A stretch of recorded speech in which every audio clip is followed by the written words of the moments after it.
추석 연휴 다 맞춰갔는데요. 오늘 이렇게 저는 많이들 못 오실 거로 생각했는데 그래도 또 많이 참석하신 것 같아요. 반갑습니다.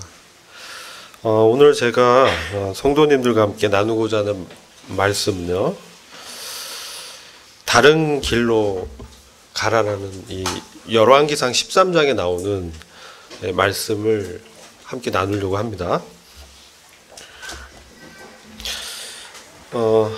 우리가 수요 집회에서 사실 이 열왕기상 13장 말씀을 다뤘습니다. 그래서 열왕기상 13장은 사실 여로보암에 대한 하나님의 경고의 말씀을 기록하고 있는데요. 사실 이 말씀을 좀 이해하려면 11장부터 쭉 그 왕들의 역사를 저희들이 살펴봐야 됩니다. 그래서 잠깐 그 역사 공부를 좀 한 다음에 13장 말씀을 나누도록 하겠습니다. 여러분, 이제 열왕기상 그 11장부터 13장에 걸쳐서 어떤 사건이 일어나냐면 이스라엘이 분열되는 사건이 기록되어 있습니다. 우리나라도 지금 사실 남과 북으로 나눠져 있죠. 근데 이스라엘도 비슷해요. 남과 북으로 나뉘는 분열 왕국 시대에 대한 역사적 기록을 저희가 보게 되는데요. 사실 스토리이기 때문에 제가 요약해서 말씀을 좀 드리겠습니다. 이 열왕기상 13장을 가서 보시면 솔로몬 왕의 타락하는 것이 기록되어 있어요. 여러분, 이제 솔로몬 왕 하면 저희들이 어떻게 인식하고 있죠? 지혜의 왕, 그죠? 하나님으로부터 지혜를 받은 놀라운 왕이죠. 그래서 사실 다윗 왕 때보다 솔로몬 왕 때 훨씬 더 이스라엘이 번성했어요. 무역적으로도 번성하고 많은 그 열방의 나라의 왕들이나 귀족들이 솔로몬 왕에게 찾아와서 그 하나님 주신 지혜를 듣고자 했습니다. 그래서 곡물도 바치고 여러 가지 진귀한 보물도 많이 바쳤어요. 그래서 사실 솔로몬 왕의 시대는 이스라엘의 최고의 그 번영의 시기라고도 볼 수 있는데 그의 그 말년에 사실 죄를 범하게 되죠. 여러분 아실 거예요. 그 말년에 사실은 솔로몬 왕이 먼저는 이집트의 어떤 공주를 그 왕비로 이렇게 취하게 되죠. 그러면서 그는 어떤 그 열강들과 이 혼인을 통해서 그들과 어떤 관계를 좋게 가져가려고 하는 정책을 폈습니다. 그런데 그가 많은 그 여인들이 또 사랑을 받게 돼요. 워낙 그 지혜롭다라는 그런 명성이 알려졌기 때문에 각 그 나라들로부터 뭐 여러분 아시잖아요. 우리 영화에서도 나오잖아요. 여러 그 왕비들도 이렇게 조공을 하고 보물을 보내고 그러다 보니까 무려 그 1000명의 처와 첩을 거느리는 아주 여인들을 많이 거느리게 됐어요. 사실 왕은요, 신명기 17장에 가면 많은 여인을 거느리지 못하도록 하나님께서 말씀하셨거든요. 그래서 그가 그의 자신의 어떤 지혜를 의지한 나머지 하나님의 말씀을 불순종하기 시작했어요. 근데 그게 이제 시작됐는데 여기서 끝난 게 아니고 그 이방 여인들은 사실 뭡니까? 이방 신들을 섬기잖아요. 그래서 우상들을 이 왕에게 소개하는 거예요. 솔로몬 왕이 처음에는 그가 조금씩 이제 받기 시작했는데 나중에 어떻게 되냐면은 그의 마음에서 하나님을 떠나는 사건이 이제 일어나게 돼요. 그게 열왕기상 11장에 그런 말씀을 하고 있어요. 11장 2절부터 보시면 이게 제가 이제 흠정용을 좀 읽기 때문에 아마 개역하고 약간 번역이 다를 수 있는데 참고해서 들으세요. 주께서 민족들에 관하여 열왕기상 11장 2절입니다. 주께서 민족들에 관하여 이스라엘 자손에게 말씀하시길 너희는 그들에게로 들어가지도 말고 그들 너희에게 들어오게도 말지니 이는 그들이 반드시 너희 마음을 돌려서 그들의 신들을 따르게 할 것이기 때문이라 하였으나. 그죠? 이방 여인들과의 결혼은 사실 이런 문제 때문에 이제 금지하신 거예요. 그들의 이방 신들을 따르게 된다는 것이죠. 그런데 솔로몬이 사랑으로 그들과 결합하였더라. 사랑하는 마음에서 연애했더라. 이렇게 개역에 해석이 되어 있는데요. 3절 보시면 솔로몬에게 아내 즉 왕비가 700이요 후궁이 300이 있었으니 그의 아내들이 그 다음 말씀이 중요합니다. 그의 마음을 돌이켰더라. 이게 문제죠. 무엇보다도 우리가 지키길 애써야 되는 것은 우리의 마음입니다. 왜냐하면 이 마음에 생명의 근원이 있고 마음에 우리의 그 성령님의 초소이시기도 하시죠. 우리의 영이 또 마음 안에 있잖아요. 그래서 이 마음을 지켜야 되는데 그가 마음을 못 지켰어요. 그러면서 그의 마음을 아내들이 하나님으로부터 이제 떠나게 하는 것이죠. 근데 이제 젊었을 때 그때 버틴 것 같아요. 그래도. 근데 4절에 보면 솔로몬이 나이 들어서 그의 아내들이 그의 마음을 돌이켜 다른 신들을 따르게 하였더라. 그의 마음이 그의 아버지 다윗의 마음처럼 주 그의 하나님과 더불어 온전하지 아니하였으니 이는 솔로몬이 시돈인들의 여신 아스다롯을 따라가고 암몬인들의 가증한 것인 밀곰을 따랐습니다. 자, 이렇게 솔로몬이 이 마음이 어떻게 됐어요? 나뉘어졌다는 거예요. 처음에는 하나님도 사랑했어요. 그래서 제사도 드리고 순전한 마음으로 하나님을 섬겼는데 그 후대에 여인들을 취하면서 세상의 쾌락을 추구한 것이죠. 그렇게 되면서 세상을 사랑하는 마음이 일어났고 그 마음이 점점 그 안에 커지면서 급기야는 그의 마음이 돌이켜져서 하나님을 이제 떠나게 되는. 그래서 여기 4절 후반에 보면 다윗의 마음처럼 따르지 못하고 주 그의 하나님과 더불어 온전하지 못했다. 이 온전하다란 말은 제가 이제 찾아보니까 샬렘이라고 되어 있어요. 샬렘. 이 원어적 의미는 완전하다, 안전하다, 평화롭다. 이런 의미입니다. 샬롬이 여기서 사실 파생했어요. 그런데 솔로몬의 마음이 이방 그 신들을 따르게 되면서 하나님과의 관계에서 완전하지 못했고 다윗처럼 또 안전하지도 못했어요. 그리고 평화로운 관계, 화목한 관계에도 못했다는 것이죠. 그러면서 6절 보면 이렇게 하나님이 기록하십니다. 솔로몬이 주의 목전에서 악을 행하였고 그의 아버지 다윗이 행한 것처럼 주를 완전히 따르지 아니하더라. 그렇기 때문에 사실 이 11절 보면 내가 반드시 너에게서 왕국을 찢어서 내 신하에게 주리라. 그렇지만 내 아비 다윗을 위하여 내가 너의 날들에는 이 일을 행치 아니할 것이요 내 아들의 손에서 왕국을 찢으리라. 이렇게 이제 말씀합니다. 여기서 얻는 교훈은요, 세상과 타협하는 죄는요 반드시 하나님과의 관계에서 문제를 일으킨다는 거예요. 우리 마음에 뭘 일으켜요? 분열을 일으킵니다. 우리 마음이 하나님 향해서 온전치 못하게 되면서 나뉘게 되는 거예요. 근데 이게 처음에는 솔로몬이 괜찮다고 생각했어요. 이것이 나라를 부강하게 하고 전쟁을 막고 평화로운 이런 관계를 만들기 위해서 처음에 시작했는데 그것이 그를 잠식하게 된 것이죠. 그래서 우리 때로는 이 정도의 죄는 괜찮을 거야 라고 죄와 타협을 시작하면요, 사실 우리 마음 가운데 이런 것들이 하나님과 관계를 멀어지게 한다는 거예요. 그래서 이게 분열을 조장하는 이 죄 때문에 사실 이 남과 북이 갈라지게 되는 거예요.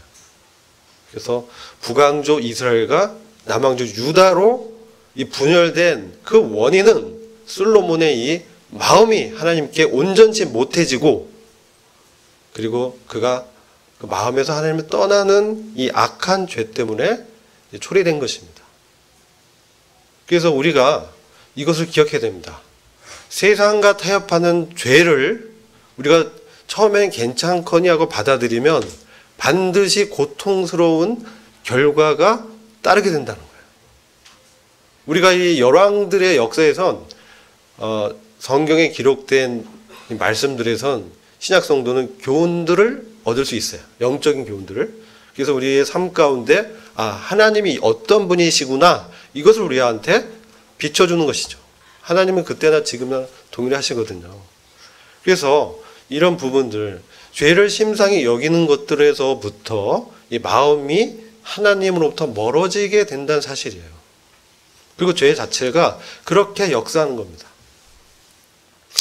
여러분들 이제 사도행전을 가서 보시면 이 사도 바울이 감옥에 갇히잖아요. 사도 바울이 예루살렘에 가서 감옥에 갇혀서 수년간 이제 감옥에서 구류되어 있어요. 그가 예루살렘에 사실 헌금을, 연보를 전달하러 가면서 유대인들이 향한 그의 그 뜨거운 동적애로 인해서 복음을 전해서 그들을 하나님께 돌이키려는 마음이 강했습니다. 그래서 예루살렘 들어가서 복음을 전했는데, 복음 전하기 전에 이제 예언대로 붙잡히죠. 붙잡혀서 감옥에 갇혀서 그가 거기서 이 귀족들과 왕들에게 서서 자신을 이제 변호하면서 사실 복음을 전했어요. 근데 이 사도행전 24장 24절 보면 우리가 그리스도를 믿는 믿음이 무엇이냐, 이것을 한번 바울의 이 말씀을 한번 보면 이렇게 말씀해요. 사도행전 24장 24절과 25절 보면 며칠 뒤에 벨릭스가 자기 아내인 유다 여자 드루실라와 함께 와서 바울을 불러 그리스도를 믿는 믿음에 관하여 듣거늘. 자, 주님을 믿는 믿음에 관하여 듣는데 바울이 무엇을 말씀하냐면요, 이게 사실 바울의 복음의 핵심적인 내용이에요. 25절, 바울이 의와 절제와 앞으로 있을 심판에 대하여 설명하였다, 이렇게 말씀하고 있어요. 그래서 의와 절제와 심판입니다. 이게 바울의 복음의 핵심적인 요소들이에요. 의는 뭡니까? 하나님과의 바른 관계죠. 절제는 뭡니까? 우리 절제에 대해서 어떻게 생각하십니까? 내가 절제해야지. 뭔가 이렇게 예를 들어 내가 술을 마시는데 술을 절제해야지. 그럼 이게 어떤 뜻이겠어요? 예? 술을 줄여야지. 우리나라 말은 그렇게 이해되죠. 절제는 줄이는 것으로 좀 이렇게 수위를 조절하는 거, 그죠?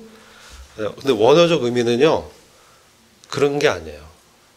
원래 이 절제는 성경적 의미는 잘라내버리는 거예요. 그러니까 나에게 있던 잘못된 습관들, 이런 것들을 영어로는 이제 put aside라고 되어 있어요. 다른 데로 제껴버리는 거예요. 이게 절제예요. 그 다음에 이제 심판은 이제 있을 주님이 재림하셔서 심판하신다는 내용이죠. 그런데요, 이게 어떻게 보면 우리의 칭의의 구원과 절제, 성화의 구원과 영광스러운 구원을 말씀한다고 볼 수 있는데, 그러니까 믿음의 진행을 보면 역방향으로 되는 경우가 많아요. 보세요. 지금 솔로몬이 사실 하나님과의 처음에 관계가 바른 관계였잖아요. 근데 그가 이제 절제하지 못했죠. 우상을 끊어내지 못했어요. 어떻게 됐어요? 심판을 당하게 되죠. 심판의 경고를 받게 되죠. 사실 하나님께서 이렇게 왕들에게 내가 너의 그 신하에게 열왕국을 찢어서 주겠다. 이게 북왕국 이스라엘 탄생을 하나님이 예언하신 것인데 이게 징계입니다. 근데 이 말씀 왜 하냐? 이 말씀을 듣고 가만히 있으라는 게 아니에요. 우리 어떤 하나님의 말씀 들으면 그렇게 되겠지. 하나님이 이렇게 말씀하시니까. 그렇지만 이 심판의 말씀 들을 때 어떻습니까? 두려워 떨면서 돌이켜야죠. 옆에 엎드려야죠. 그죠? 근데 솔로몬이 그렇게 하지 않았어요. 솔로몬이 회개했다는 기록이 없어요. 다만 전도서에서 그가 전도서를 기록하면서 헛되다라고, 헛되고 헛되니 그 자신의 그러한 삶이 헛되었다라는 고백을 했어요. 근데 회개했다는 기록이 없어요, 사실은. 그러고 나서 솔로몬의 아들 이제 르호보암이 등장합니다. 르호보암이. 그런데 하나님께서 이 솔로몬을 고통스럽게 하셨어요. 회개케 하기 위해서 대적들 3명을 이제 일으키는데, 에돔에 있는 하닷이라는 사람을 에돔인을 이제 일으켰고, 또 보면 다메섹에 또 왕을 일으켜요. 그래서 솔로몬을 또 공격하게 하고 경계하고 괴롭히는 것이죠. 그리고 그의 부하 여로보암을 일으켜요. 여로보암은 사실은 에브라임 족속이고 그가 큰 용사하고 굉장히 부지런하고 성실한 사람으로 인정받아서 솔로몬이 그에게 에브라임을 이제 맡기기까지 한 그런 신하였어요. 근데 선지자를 통해서 아이야 선지자를 통해서 이제 여로보암에게 너가 이제 북왕조 이스라엘 왕이 될 것이고 너가 다윗처럼 나의 규례를 지키면 너의 집을 견고히 세워주겠다라는 약속의 말씀을 또 받았어요. 그래서 이 솔로몬이 사실 그의 세상과 타협한 죄들로 인한 고통스러운 결과를 당하게 되죠. 여기서 우리는 교훈을 얻어야 돼요. 우리가 신약 성도이지만 우리가 세상의 죄들을 추구하고 타협하면요 고통스러운 결과가 수반돼요. 이거 얻어야 됩니다. 영적 교훈을 얻어야 됩니다. 여러 가지 방면에서 주님이 우리를 시험하시고 때론 징계하시고 왜 그렇게 하세요? 돌이키라는 것이죠. 하나님의 거룩의 유익을 위해서 우리에게 히브리서 12장 보면 때로 징계를 허락하시죠. 그래서 징계가 없는 이는 사생하다. 아버지로서 아들을 이제 교정하는 것이죠. 여러분들도 신앙생활에서 그러한 경험을 많이 하실 거예요. 그러니까 하나님의 사랑이라는 것이죠. 자, 그 다음 이제 르호보암은 어떻습니까? 이제 르호보암은 굉장히 좀 어리석었다고 좀 생각이 돼요. 그래서 그가 이제 왕이 됐는데 사실 솔로몬이요 예루살렘 그 성전 짓는데 7년을 백성들 노역을 시켰는데 자기의 왕궁 성전이 아닌 자기 왕궁을 짓는데 13년을 노역을 시켰어요. 백성들을. 어마무시하게 어떻게 보면은 폭정을 한 거나 다름없는데 워낙 문물이 풍성하고 모든 사람이 다 인정을 받고 나눠주는 삶을 이제 했기 때문에 백성들이 반발은 그때 못했어요. 근데 르호보암 왕이 이제 아들이 왕이 되는데 르호보암의 이 판단의 어리석음 때문에 사실 이 왕국이 쪼개지는 촉발제가 되는데요. 그가 이제 그 백성들에게 왔어요. 그때 여로보암도 같이 왔어. 그래서 이렇게 얘기하죠. 너 아버지 솔로몬이 너무나 우리에게 세금이라든지 노역을 부과했으니 이것을 경감해 주세요. 이렇게 얘기합니다. 근데 장로들을 그 당시 이제 보면 솔로몬 시대부터 섬겨왔던 나이가 있고 연륜이 있는 신하들 이들의 말은 뭐였냐면 그 말을 들어주고 좀 유화 정책을 써라. 그것이 이제 좋다. 이렇게 얘기했어요. 르호보암이 누구의 말을 듣냐면 어렸을 때부터 자기와 친한 젊은 신하들, 소년들의 말을 더 들었어요. 그러면서 더 폭정하고 더 강함을 보여줘야 돼. 그래서 확 잡아야 돼, 초반에. 이렇게 이제 얘기한 것이죠. 그래서 어떻게 됩니까? 예. 그 소년들의 말을 따르게 돼요. 이게 어리석은 거예요. 사실 연륜 있는 그런 분들의 이 조언을 따라야 되는데 그렇지 못했어요. 그리고 어떻게 됩니까? 그 열 지파가 반발 일으키면서 분열을 촉발시키는 그러한 정책 미스를 하게 되죠. 르호보암을 보면 좀 그런 것들을 보게 됩니다. 그리고 이제 말씀 쭉 보면 역대하 또 11장에 가면 르호보암이 어떤 정책 미스에 대해서 나와요. 르호보암 때 사실 이제 여로보암 이로 인해서 여로보암을 이제 북왕조 열 지파가 왕으로 세우고 이제 분리가 됩니다. 그렇게 되면서 이제 12장 13장은 넘어오는 거예요. 그러면서 여로보암은 또 어떤 왕이었냐면 처음에는 그가 왕으로 위임받고 그죠? 그 선지자의 말을 통해서 그가 이제 열 지파의 지지를 받는 왕이 될 거라는 걸 이제 신탁을 듣고 그러니까 드디어 이제 왕이 돼요. 하나님의 예언들을 그대로 이루어집니다. 그런데 사실 르호보암의 실책도 하나님의 주관하심 가운데 있는 것이에요. 그래서 여로보암을 통해서 이제 이스라엘이라는 나라가 세워지는데 그가 보니까 자기 생각에 이제 12장, 열왕기상 12장 이 말씀 보면 26절 보면 그가 그 자기 마음속에 말하길 이렇게 표현돼요. 이제 왕국이 다윗의 집으로 돌아가리라. 이게 왜 그러냐면 여로보암이 사실 그의 연륜이 있었죠. 굉장히 큰 용사였고 부진하고 성실한 그러한 정치 생활을 했기 때문에 자기의 경력과 지식을 이제 통해서 봤을 땐 이 이스라엘 그 북왕조 그 지역에 있던 북쪽에 있던 사람들이 남쪽 유다의 예루살렘으로 예배드려 갈 거라고 본 거예요. 그죠? 그렇기 때문에 그가 에브라임 산지에 세겜을 건축하고 분회엘도 건축하면서 사람들의 마음을 이렇게 얻으려고 했어요. 그런데 생각해 보니까 자기 마음속에 말하길, 자기 생각대로, 자기의 지식, 자기의 경험으로 이제 판단 내리는 것이죠. 이제 왕국이 그냥 내버려두면 르호보암에게 다 이제 넘어갈 것 같다. 왜냐하면 예배드려 가기 때문에. 그러니까 여러분이 자기 생각에 우상 숭배의 어떤 종교 시스템을 여기서 만듭니다. 그래서 베델과 단에 금송아지를 만들어요. 이게 사실 출애굽기 보면 아론이 만든 거거든요. 그래서 사실 이제 뼈대 만들고 사실 금을 입힌 것인데 이 금송아지를 만들어서 이게 너희의 하나님이다 이렇게 하면서 그가 거기에 이제 제사를 드리도록 하고, 그리고 또 두 번째는 레위인이 아닌 일반인들을 제사장으로 앉혀요. 근데 이 일반인들 중 물론 자기 말을 잘 듣는 그런 사람들을 했겠죠. 근데 끝에 가서 보면 이 열왕기상 13장 33절 보면 이렇게 말씀해요.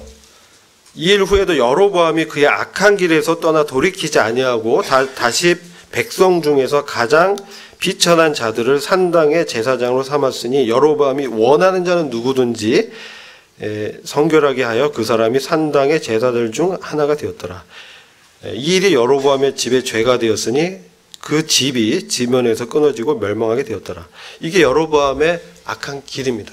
여로보암은 사람들을 의식하고 하나님이 그가 하나님의 말씀을 지키면 그 집을 견고히 세워주겠다는 약속을 하셨는데도 불구하고 자기 생각으로 자기 마음속에서 자기 판단하에서 이렇게 우상 숭배하는 제도를 만든 거예요. 그러니까 이런 어떤 세태를 잘 파악하고 그렇게 보였지만 인간적으로 어떻게 보면 뭡니까?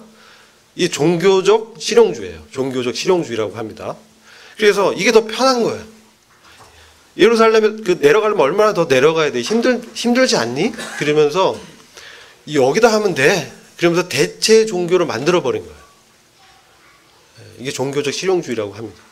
그래서 하나님이 이제 그것을 심판하시죠. 오늘 이제 13장의 내용이 그것에 대한 하나님의 판단을 말씀하는 거예요. 그래서 이 여로보암은요, 이 두려워해서 하나님의 말씀에 대해서 정말 사람을 두려워해서 이런 종교제도, 우상 숭배제를 만들었지만 이렇게 하나님의 경고의 말씀을 듣지 않아요. 마음이 굳어진 그런 왕입니다. 그래서 우리가 이 세 왕을 통해서 하나님께서 우리에게 어떤 교훈을 하시는가를 잘 배워야 돼요. 그죠? 그리고 아까 이제 르호보암은 굉장히 어리석었다고 했잖아요.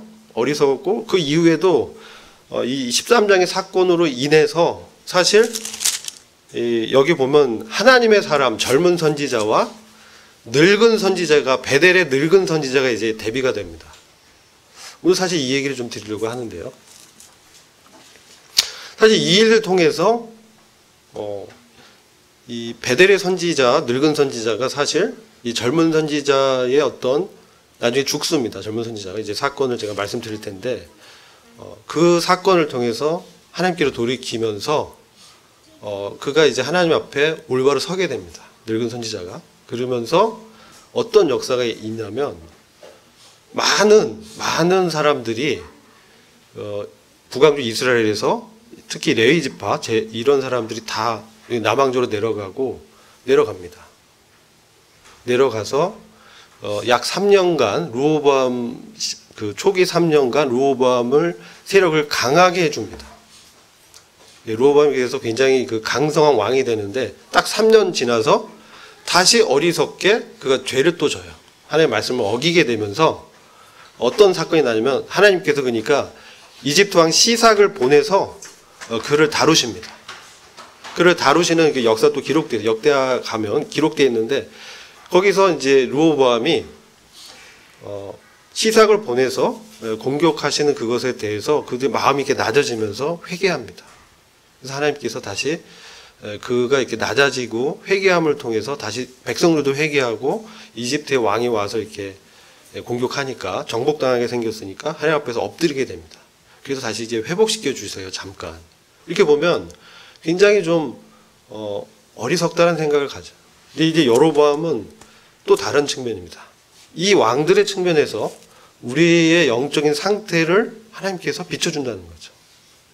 자, 여로보암은 13장 1절을 보면 여로보암의 이야기를 하는데 지금 어떤 상태냐면 12장 이제 마지막에 보면 이제 여로보암이 베델의 단에서 이제 제사를 드리려는 그 순간에 13장에 넘어와서 한 하나님의 사람이 이제 나타납니다. 그러면서 주의 말씀에 의하여 라고 말씀하는 거예요. 주의 말씀에 의하여 유다에서 베델로 왔는데 그때 여로보암은 분향하려고 제단 곁에 섰더라. 2절 그가 주의 말씀으로 제단을 향하여 외쳐 말하길 오 제단아 제단아 주가 이같이 말하노라. 보라 다윗의 집에 요시아라 이름하는 한 아이가 태어날 것이요 그가 내 위에서 분향하는 산당의 제사장들을 내 위에 제사하리니 사람들의 뼈가 내 위에서 불살라지리라 하고 이렇게 경고하는 것이죠. 지금 하나님의 사람이란 이 호칭은 사실 이제 이 사람의 이름은 기록되지 않아요. 누군지 몰라요. 이름이 누군지 모르는데 그는 하나님의 사람으로 호칭됐어요. 이 성경에서 하나님의 사람은 어떤 사람이냐면 존경받는 하나님과 관계가 좋은 하나님의 어떤 말씀을 대언하는 그러한 왕이나 이런 선지자들에게 하나님의 사람이라고 칭했죠. 아브라함도 하나님의 사람이었고 다윗도 하나님의 사람이었어요. 근데 이 사람도 이 선지자도 이 젊은 선지자인데 이 사람도 하나님의 사람으로 호칭되고 있습니다. 그래서 이 하나님의 사람이라는 것이 13장에 17번 기록되어 있습니다. 17번. 그러니까 이게 34절인데 거의 이제 한 절 걸러서 계속 하나님의 사람 이렇게 나타나는 거예요. 저와 여러분 어떻습니까? 하나님의 사람입니까? 어떠세요? 하나님의 사람이 어떤 사람이 하나님의 사람이에요? 예? 하나님의 말씀을 받은 사람. 이게 하나님의 사람이에요. 하나님의 말씀이 임한 사람이에요. 이게 하나님의 사람이에요.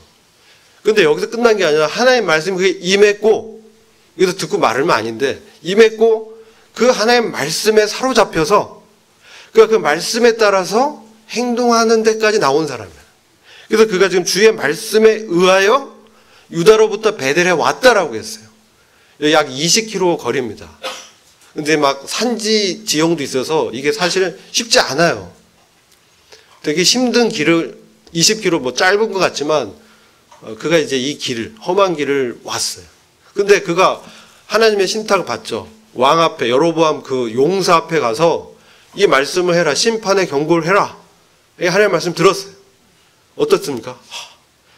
내가 자기를 봤을 때 내가 과연 이거 할 수 있을까? 여로보암 왕이 나를 가만히 내버려 둘까? 그죠? 그런 생각할 수 있어요. 인간적인 생각을. 그렇지 않아요? 그 왕한테 가서 완전 재뿌리는 얘기잖아요. 이게 뭐예요 이게? 요시아란 왕이 사실 유다에 등장해요. 300년 후에. 요시아란 사람 이 당시 알려질 수가 없는 미래의 왕이에요. 300년 후에 일어날 그 왕을 이제 얘기하면서 이 산당 이 제사 제도를 무너뜨릴 거라는 거예요. 그 제사장들을 다 죽여버리고 거기 시체 그 뼈를 거기서 불살릴 거야. 이 예언을 하는 겁니다. 근데 지금 여로보암은 어떤 상태예요? 지금 자기 생각에 이런 체제를 만들어서 대체 종교를 만들어서 사람들의 마음을 얻어보려고 하는 그런 찰나잖아요. 근데 갑자기 하나님의 사람이고 딱 나타나서 이름도 모르는 빛도 없는 그런 사람이 막 이렇게 경고의 메시지를 던지면 어떤 일이 일어날까? 여러분 한번 상상해 보세요. 나라면 어떻게 했을까? 후들후들 떨리겠죠. 그죠? 이 큰 용사라고 기록되어 있어요. 근데 그는 그러지 않았습니다. 말씀에 사로잡혔어요. 그래서 여기서 보면 묘하게 주어가 하나님의 말씀이에요. 말씀이 그를 움직여서 그의 두려움 이런 걸 생각지 않게 하고 담대하게 나가서 하나님의 말씀을 대언하겠다는 거예요. 이 말씀이 하나님의 말씀이라는 말이 13번이나 기록되어 있어요. 이 열왕기상 13장에 그렇게 많은 말씀이 기록되어 있는데 그러면서 예조, 그 증조로 내가 이 한 말이 이루어질 것이라는 그 표적을 해가는데 주께서 말씀하신 표적이 이것이다. 보라, 제단이 갈라지고 그 위에는 재가 쏟아지리라 이렇게 했어요. 그러니까 여로보암이 지금 보세요. 이 하나님의 사람이 말하는 대상은요, 여로보암한테 말하는 게 아니에요. 누구한테 말해요? 제단한테 지금 외치는 거예요. 여로보암이 이제 분향하려고 하는데 여로보암 쳐다보지도 않고 이름도 없는 사람이 와가지고 제단을 향해서 그 얘기를 한 거예요. 여로보암이 얼마나 속된 말로 굉장히 화가 났을 거예요. 아니 이 사람이 자기한테 얘기하는 것도 아니고 제단에다 지금 하나님의 그 심판을 경고하는 거예요. 하나님 앞에서 여로보암이 이미 뭐예요? 제껴졌다는 거죠. 지금 심판을 경고하는 거예요. 그러니까 여로보암이 뭐라고 합니까? 그를 잡으라 하고 이제 손을 이렇게 뻗쳤어요.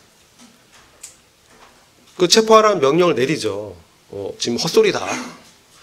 이 순간에 어떤 일이 나냐면 여로보암의 편손이 말라버렸다. 이렇게 돼요. 그래서 다시 이 손을 이렇게 접을 수가 없게 된 거예요. 편 상태에서 말라버린 거예요. 말라버렸다는 게 어떤 의미냐면 피기가 사라지면서 생명력이 없어졌다는 뜻이에요. 이 팔이. 하나님의 징계가 바로 내리게 되죠. 그죠? 이거 이 손은 뭡니까? 이 능력을 상징합니다. 권세를 상징합니다. 근데 이 손이 이렇게 말라버렸어요. 이게 뭘 뜻하냐? 여로보암의 이 권세가 이와 같이 말라버릴 거라는 거예요. 이 하나님의 경고를 듣지 않으면, 회개치 않으면 말라버릴 거야. 지금 그 메시지를 하는 거예요. 그래서 이제 여로보암이 어떻습니까? 그 순간에 이 또 표적이 그대로 일어나요. 그 순간 자기 손이 마르고 자기가 분향하려던 그 제단이 갈라져 버려서 둘로 쫙 쪼개지면서 재가 쏟아져 버립니다. 이 표적도 임하는 거예요. 여로보암이 어때요? 두려움이 온 거죠. 그래서 지금 또 말합니다. 6절에 간청합니다. 왕이 하나님 사람에게 대답해 말, 이제 주 너의 하나님 앞에 간구하고 내 손이 다시 회복되도록 너를 위해 기도하라. 이렇게 이제 말씀하는 거예요. 그래서 여기서 하나님의 사람은 이제 체포 명령이 문제가 아니라 바로 이 여로보암 왕이 그에게 간청하는 그런 능력 있는 하나님의 사람인 것이 입증이 됩니다. 그리고 여기서 이렇게 간청하니까 하나님의 사람이 어떻습니까? 또 하나님께 간구하니 그 왕의 손이 회복되어 전같이 되었더라. 자, 여기 보시면 이 사건에서 여로보암은 또 뭐라고 얘기하냐면 주 너의 하나님에게 간청해라. 그에게 자기 하나님이 없는 거예요. 여로보암 왕에게. 이 사람이 구원받지 않았다, 구원받았다, 이걸 얘기하는 게 아니고 이 사람의 영적 상태를 보라는 거예요. 그러니까 하나님의 신탁을 받아서 왕이 됐지만 지금 하나님과의 관계가 완전히 단절되어 있는 상태예요. 자기의 하나님이 없어요. 반면에 하나님 사람은 자기 하나님의 직통 계시를 받고 그분과 관계를 맺으면서 대언하는 그러한 사람이라는 것이죠. 그런데 여기서 7절 보면 이제 왕은 타협을 합니다. 이게 보통 사람이 아니에요. 그런데 자기 손을 낫게 해달라고 간청했지만 사실 더 중대한 문제는 그의 영적인 이 죄악이 더 문제거든요. 근데 자신의 영적인 회복은 관심이 없어요. 그죠? 그게 마음이 하나님 말씀에 반응치 않는 거예요, 지금. 제단에 대해서 심판을 경고했으면 자기가 세운 이 제도가 무너질 거라고 하나님이 경고하는데 그는 그거에 대해서 두려워하지도 않고 그냥 자기 손만 좀 낫게 해달라고 하는 거예요. 심각하죠? 영적인 상황에 무지한 거예요. 영적인 회개를 생각지 못하는 상태에 있다는 것이죠. 그래서 이 사람이 이제 7절에 보면 왕이 하나님의 사람을 에게 나와 함께 집에 가서 쉬고 그러면 내가 너에게 상을 주리라. 이렇게 얘기합니다. 그러니까 지금 회유체가 하는 거죠. 이런 사람이 나한테 있으면 백성들이 자기의 어떤 정책을 유지시켜 주겠지. 이런 생각이 이제 이렇게 회유책을 쓴 거예요. 근데 8절 보시면 믿음의 말을 합니다. 하나님의 사람이 왕에게 말하길 왕께서 내게 왕의 집 절반을 준다고 할지라도 내가 왕과 함께 들어가지 아니하고 이곳에서 빵도 먹지 않고 물도 마시지 아니하리라. 주의 말씀으로 내게 그렇게 명하여 말씀하시기를 빵도 먹지 말고 물도 마시지 말며 내게 왔던 길로 돌아가지도 말라 하셨음이니라 하더라. 이에 그가 다른 길로 가고 베델로 왔던 길로 돌아가지 아니하더라. 그러니까 세 가지 명령을 받았어요. 이렇게 말씀 심판의 경고의 메시지를 던지고 너는 이 베델에서 우상 숭배가 자행하고 있는 이 땅에서 하나님의 저주를 받을 이 땅에서 어떻게 해요? 빵도 먹지 말고 물도 마시지 말고 다른 길 왔던 길로 가지도 말고 다른 길로 빨리 오라. 지체하지 말고 오라는 거예요. 거기에서 시간 끄지 말고 너는 할 말만 하고 와라. 이게 무슨 말씀이냐면 그들과 교제하지 말라는 거예요. 그들 어떤 관계를 맺지 말아라. 그리고 자신이 왔던 길로 다시 오지도 말고 다른 길로 오라는 것은 뭡니까? 왔던 게 익숙해진다는 것이죠. 그리고 다시 쫓아올 수도 있잖아요. 그러니까 완전히 다른 길로 가라는 거예요. 이 다른 길은 아까 13장 33절에 여로보암이 갔던 악한 길과 대비되는 길입니다. 이건 하나님의 사람이 이 우상 숭배가 자행되는 이 베델에서 떠나서 하나님의 말씀을 그냥 따라서 살라는 그런 뜻이에요. 거기가 타협하지 말라는 거예요. 자, 근데 여기서 이야기가 끝났으면 좋은데 문제는 이제부터 심각해집니다. 이제부터 심각해져요. 여기서 11절에 갑자기 등장한 한 인물이 있어요. 13장에 3명의 인물이 나오는데 여로보암, 하나님의 사람, 그 다음 지금 11절에 한 늙은 선지자. 베델의 한 늙은, 이거 나이가 많이 들었다는 의미의 늙은도 있지만 이 영적인 의미는 그렇지 않아요. 하나님과 관계가 낡았다는 거예요. 이 사람도 선지자인데 과거에는 하나님으로부터 직접 말씀을 받고 하나님의 임재를 경험했던 그런 선지자인데 지금 어떤 상태냐면 늙었다. 하나님과 관계가 낡았고 이제 더 이상 하나님의 신탁이 없고 지금 어떻습니까? 베델에서 지금 여로보암 왕이 그런 짓을 하면 우상 숭배를 하면 이 사람 어떻게 해야 돼요? 그거에 대해서 하나님의 말씀을 경고의 메시지를 전해야 되잖아요. 근데 그렇지 않고 거기에 그냥 머물러 있는 거예요. 머물러 있으면서 뭡니까? 안락함, 이 세상에 왕이 주는 그러한 체제에서 순응하는, 즉 세상과 타협하는 그러한 선지자를 보여주고 있어요. 우리가 이 얘기를 들으면서 우리는 하나님의 사람일 수도 있는데요. 우린 때로 베델의 한 늙은 선지자일 수도 있습니다. 어떤 종교적인 체제, 우리가 성만찬의 예식을 지킨다고 하면서 사실 앉아있지만 하나님과 깊은 예배가 없을 수 있어요. 몸은 여기 있지만 마음은 다른 곳에 가 있을 수 있다는 것이죠. 이게 늙었다는 의미예요. 그리고 그가 하나님으로부터 직접 말씀을 못 받아요. 그죠? 여러분, 버가모 교회, 7교회 중에 버가모 교회가 발람의 교훈과 니골라당의 교훈이 들어왔어요. 이게 뭐냐면요, 요체는 뭐냐면 발람의 가르침이나 니골라당의 가르침은 하나님과의 직접 말씀을 못 받게 하는 거예요. 발람의 교훈도 마찬가지예요. 왜? 그들을 도덕적으로 타락시켜서 하나님으로부터 관계를 멀리하는 거. 선지자는 물질주의에 유혹을 받았죠. 세상의 물질로 쾌락을 추구하다 하나님의 사람들, 자녀들에게 이런 세상과의 타협을 제안한 것이죠. 그래서 이런 미디안 여인, 모압 여인들과 혼음하잖아요. 그래서 하나님의 이제 심판이 이제 임하게 되잖아요. 니골라당의 가르침은 뭡니까?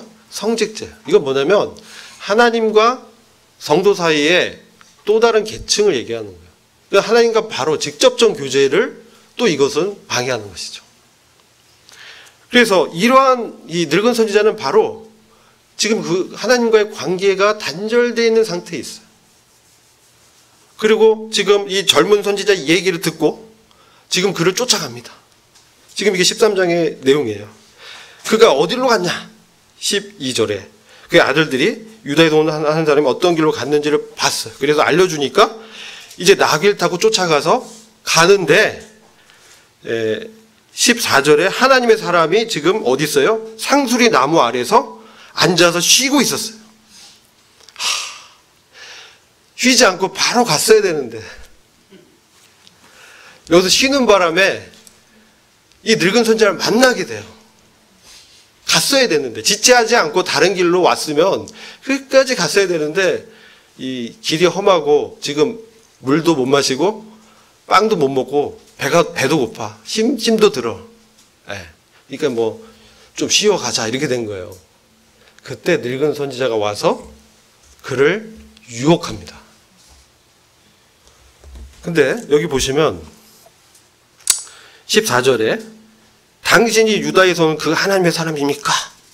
이렇게 늙은 선지자가 지금 젊은 선지자를 높여주는 것이죠. 하나님의 사람은 굉장히 존칭이에요. 당신이 바로 그 하나님의 사람입니까? 그러니까 이제 이 젊은 선지자도 우쭐하게 그래. 그러니까 이 사람이 그렇습니다. 이렇게 얘기하는 거예요. 아마도 앉아서 그렇습니다. 이렇게 하니까 나와 함께 집으로 가서 빵을 드소서. 이제 늙은 선지자가 자기 베델에 있는 집으로 오라는 거예요. 근데 여기서 오라고 하니까 빵을 같이 먹자고 하니까 16절 보면 당신과 함께 돌아가지도 못하고 들어가지도 못하겠으며 이곳에서 당신과 함께 빵도 먹지 아니하고 물도 마시지 않겠습니다. 왜냐하면 주님의 말씀으로 내게 말씀하신 너는 거기서 빵도 먹지 말고 물도 마시지 말고 네가 왔던 길로 돌아가지도 말라 하셨기 때문입니다. 이렇게 자기 신앙 고백을 했어요. 나는 당신과 타협할 수 없습니다. 나는 이곳에 관계할 수 없습니다. 나는 왔던 길이 아닌 다른 길로 좀 가야 됩니다. 라고 신앙 고백했는데 이 늙은 선지자가 여기서 물러서지 않죠. 이 사람이 왜 이렇게 와서 한지는 기록되지 않아요. 이유에 대해서는. 많은 추측이 있습니다. 아마도 그를 한번 만나서 그의 영험한 능력을 한번 옆에서 좀 들어보고 싶었을지도 몰라요. 자기의 과거에 임했던 하나님의 그 임재를 이 사람 쪽에서 한번 회복할 수 있지 않을까? 아니면 지금 심판의 메시지를 했는데 자기가 계속 있는 땅에 이런 그 종교 시스템 무너뜨리면 문제가 생기잖아요. 그러니까 불러서 회유해서 하나님께 좀 그런 심판을 유보해달라고 그를 회유하려고 했을 수도 있어요. 이유는 몰라요. 아무튼 지금 이 사람은 그 다음에 강수로 이제 회유책을 쓰는데 뭐라고 하냐면 나도 당신과 같은 선지자다. 여기서 그만 넘어가요. 동료라는 거죠. 오늘날 뭐 그렇잖아요. 하나님의 음성을 들었다, 뭐 하나님의 환상을 봤다, 별의별 사람들이 요즘 많습니다. 뭐 신천지, 이단, 여기에 많은 똑똑한 젊은이들이 그 혹해서 미혹돼서 넘어가요. 근데 이 젊은 선지자도 여기서 혹해요. 나도 너와 같은 선지자야. 이 한마디 말에. 내가 목사야. 내가 장로야. 뭐 이렇게. 조심해야 돼요. 여러분, 오늘날 한국 사회 기독교인들이 참 이 간증이 별로 안 좋습니다. 안타까운 일인데요. 그래서 지금 이 선지자가 뭐라고 하냐면 여기서 하늘을 더 떱니다. 나도 하나님의 말씀을 받았다는 거예요. 뭐라고 하는데 천사를 통해서 하나님의 말씀을 받았다. 일단 천사라는 어떤 중개인이 있어요. 이 사람은. 그래서 받았는데 너 집에 와서 나랑 같이 먹어도 괜찮대. 라고 거짓말한 거예요. 이게 뭘 연상됩니까? 하와에게 뱀 사탄이 이거 안 죽어. 먹어도 괜찮아. 이렇게 이제 유혹한 것이죠. 그러면 이 젊은 선지자가 정말 끼어서 하나님의 말씀에 사로잡혔고 그가 정말 하나님의 말씀에 끝까지 충성되게 갔다면 여기서 어떻게 돼요? 그래도 그가 거절했어야 돼요. 근데 여기서 그의 경계심이 허물어져요. 그래서 그는 같이 가서 그 베델의 늙은 선지자 집에서 같이 쉬고 물도 마시고 빵을 먹었어요. 근데요, 이때 하나님의 말씀이 선지자에게 임했는데 늙은 선지자에게 임했어요. 하나님 사람한테 임한 게 아니에요. 이제 베델의 한 늙은 선지자에게 20절 보면 그들이 식탁에 앉았을 때 주의 말씀이 그를 데려온 선지자에게 임하니 여긴 이상하게 늙었다는 얘기가 빠졌어요. 이제 하나님이 이 늙은 선지자에게 임해서 그 젊은 선지자 하나님 사람에게 예언합니다. 그가 유다에서 온 하나님의 사람에게 근데 여전히 하나님의 사람이라고 기록하고 있어요. 그러니까 하나님의 말씀을 불순종하고 지금 이 메시지를 듣지만 여전히 말씀은 그를 하나님의 사람으로 기록하고 있어요. 그러니까 주님은요, 우리가 때로 불순종할 때도 우리를 하나님의 사람으로 기록한다는 거예요. 아시겠죠? 근데 여기서 주가 이같이 말하노라. 내가 주의 말씀에 불순종하고 주 너희 하나님께서 내게 명하신 명령을 지키지 아니하며 돌아와서 주께서 내게 빵도 먹지 말고 물도 마시지 말라 하신 곳에서 빵을 먹고 물을 마셨으니 내 시체가 선조들의 묘에 들어가지 못하리라.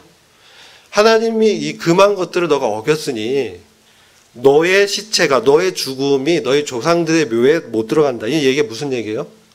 객사한다는 얘기예요. 객사. 너는 하나님의 말씀을 불순종했기 때문에 객사할 거야. 이렇게 하나님이 이 늙은 선지자를 통해서 대언을 한 거예요. 자기도 아마 깜짝 놀랐을 거예요. 늙은 선지자도. 그동안 끊어졌던, 낡아졌던 하나님의 관계가 지금 늙은 선지자에게 하나님의 임재의 말씀이 임했어요. 그럼 여러분 여기서 누가 이 본문의 주인공입니까? 하나님의 사람인 것 같죠? 아니에요. 이 본문의 주체는 하나님의 사람도 아니고 늙은 선지자도 아닙니다. 이 본문의 주인공은 바로 하나님의 말씀입니다. 즉 하나님의 말씀이 하나님 사람이 임했지만 그가 불순종했을 때 너무나 중차대한 중책을 맡겼는데 그가 그만 넘어지고 말았어. 야, 이 정도는 뭐 눈 감아줘도 되는 거 아니야? 할 수 있죠. 그럼 가서 그 선지자라고 하는데 한번 와서 같이 식사 같이 해라고 해서 같이 하는데 이런 그 심판의 메시지를 하시다니. 그런데요, 진짜 이 말씀대로 어떻게 됩니까? 그가 이제 가다가 사자를 만나서 찢어 죽임을 당합니다. 그 기록이 돼 있어. 사자가 길에서 그를 만나 죽이니 그의 시체가 길에 버려졌고 타고 온 나귀도 그 곁에 서 있는데 사자가 시체를 먹지 않고 그 곁에 있더라. 근데 나귀도 죽이지 않고. 이게 이적입니다. 사자는 보통 배고프지 않으면 안 죽여요. 죽이면 잡아먹어요. 근데 죽였는데 먹지 않았고 그가 타고 온 나귀도 그냥 그대로 뒀어요. 근데 나귀도 도망가지 않고 그냥 옆에 있어요. 그러니까 사람들이 그 길을 왔다 갔다 하면서 보니까 아주 이상한 장면이 연출된 거예요. 이게 뭡니까? 하나님의 연출이라는 것이죠. 하나님의 경고의 메시지죠. 어떤 메시지예요? 하나님의 심판이 반드시 이루어질 것이라는 경고의 메시지를 지금 하고 있는 거예요. 이게 여러분 이 말씀이요. 나는 이게 영적 교훈으로 봤지 우리한테는 해당이 안 될 거야. 이 죽음의 징계를 당한 거거든요. 하나님 사람이 지금 죽음의 징계, 지옥 간 건 아니에요. 그냥 하나님이 죽음의 심판을 내렸어요. 그 영혼을 걷어가 버린 거예요. 몸이 죽음의 징계를 당한 거예요. 고린도전서 5장 5절에 바울이 그런 얘기를 해요. 사단에게 그 몸을 내어주는 것은 그의 영혼을 주의 날에 구원하기 위함이다. 그러니까 그의 죽음조차도 지금 어떻게 보면 하나님의 주권 안에 있는 거예요. 그런데 여기서 제가 말씀드렸죠. 이 본문의 주인공은 하나님의 사람도 아니고 늙은 선지자도 아닙니다. 그것은 하나님의 말씀입니다. 이게 다바르라고 합니다. 이게 하나님의 말씀은 다바르라고 하는데 이게 하나님의 말씀이에요. 근데 이게 이 실제하고 역사하면서 일을 일으키는 하나님의 말씀이에요. 지금 이제 늙은 선지자한테 임했고 이제 이 예언한 대로 그가 죽었어요. 젊은 선지자가. 그래서 이 소식을 또 듣고 늙은 선지자가 그 시체를 데려와서 웁니다.